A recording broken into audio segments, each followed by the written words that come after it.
What happens when your lived experience is consistently denied? When you're told that what you saw, felt, and lived through simply wasn't real?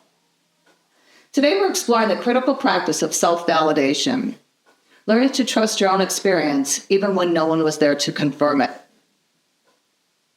Growing up with a mother undiagnosed with schizophrenia meant living in two parallel realities.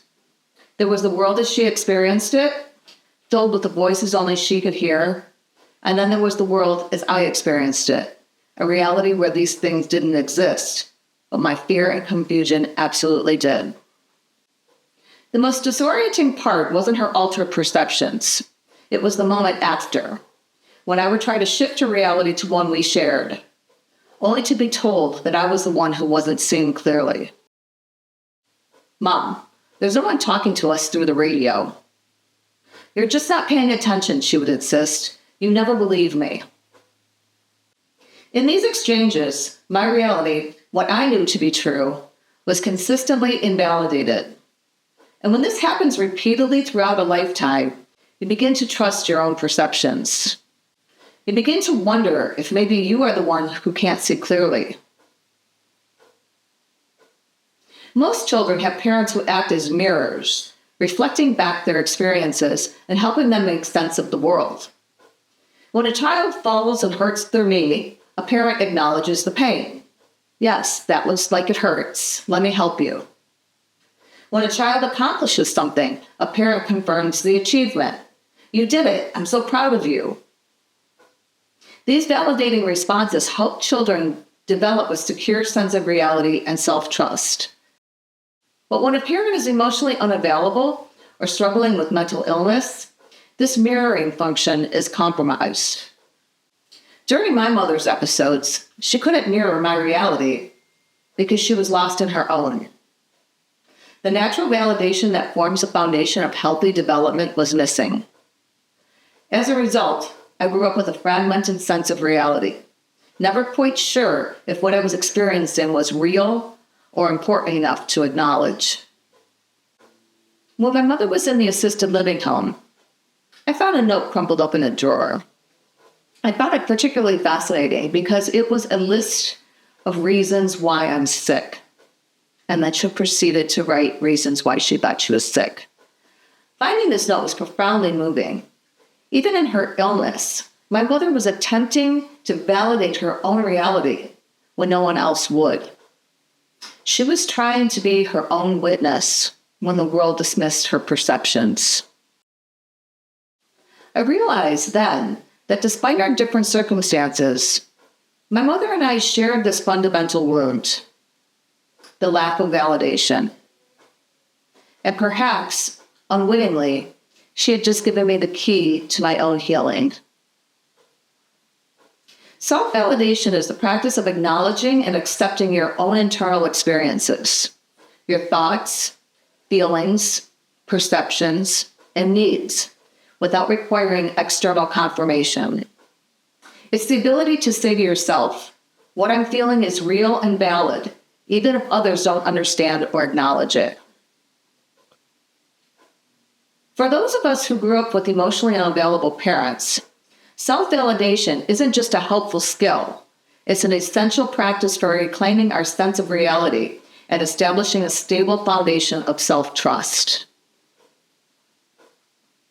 Self-validation doesn't mean that your perceptions are always accurate or that your emotional reactions are always proportionate.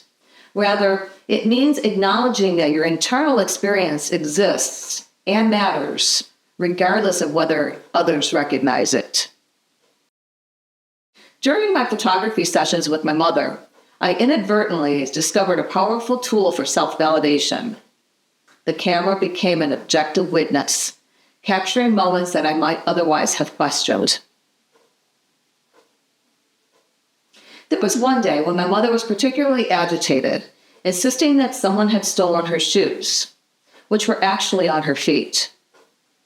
I took a photograph of her in this state, not to document her delusion, but to capture the emotion behind it, her genuine stress, her fear of having something taken from her. Later, looking at that photograph, I could validate both realities simultaneously. Her shoes were indeed on her feet, and her distress was absolutely real. The camera helped me to hold these seemingly contradictory truths with compassion rather than confusion. This experience taught me that validation doesn't mean agreeing with someone's version of events. It means acknowledging the emotional truth of their experience. And most importantly, it showed me how to extend that same compassion to myself and my own complex reality. Before we can practice self-validation, we need to recognize when we're being invalidated, either by ourselves or by others. Common forms of invalidation include 1. Dismissal. You're overreacting or it's not a big deal. 2. Questioning. Are you sure that happened? Or I don't think that's how it went. 3. Minimizing. Others have it much worse, or you should be grateful. 4. Pathologizing. You're so sensitive, or why can't you just get over it? 5. Rewriting. That never happened, or I never said that. Perhaps most deceptive is a self-validation we internalize from these external messages. I shouldn't feel this way. I'm making too big a deal out of this. My problems aren't important enough to address. I must be crazy for thinking or feeling this. Growing up with my mother, I became fluent in all these forms of invalidation, both receiving them and eventually directing them towards myself. Breaking this pattern has been central to my healing journey. Here's a simple practice that has transformed my relationship with self-validation. One that acknowledges both objective reality and emotional truths. It's called the 3-column validation journal. Number 1, event situation. In the first column, describe the factual events as objectively as possible. Number 2, my experience. In the second column, record your thoughts, feelings, and perceptions about the situation. Number 3, self-validation. In the third column, write validating statements that acknowledge your experience. For example, event situation. My friend canceled our plans at the last minute. My experience. I felt disappointed and wondered if I'm not a priority in her life.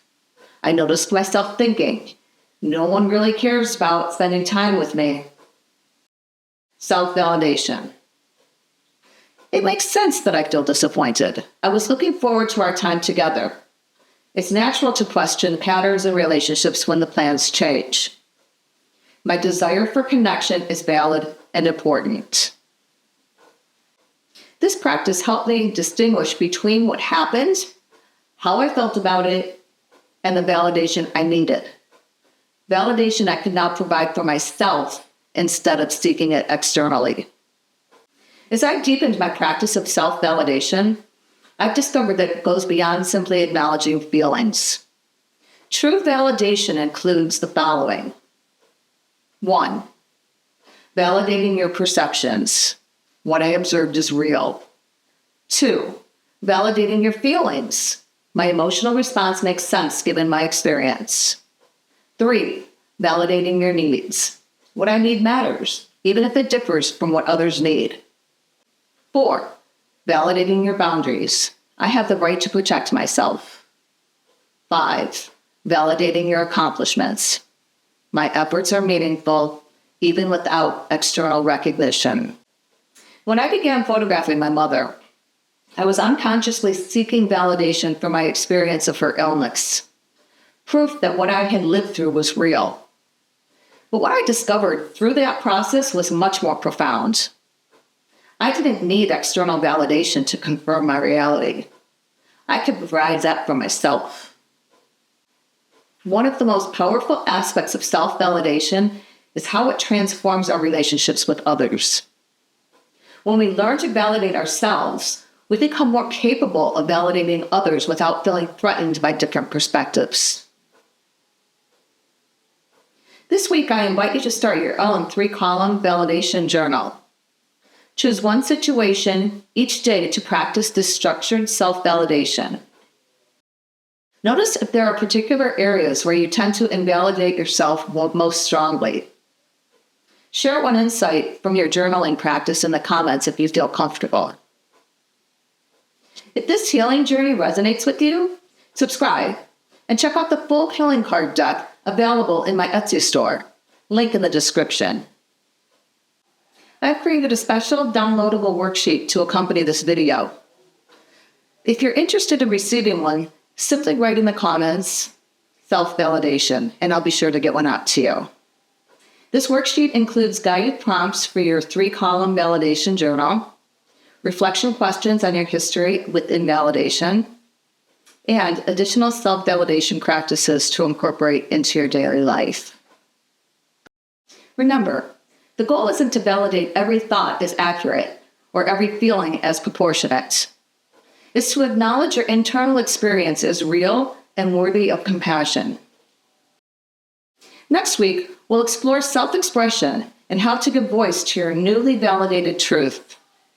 Until then, be your own witness, especially when no one else is.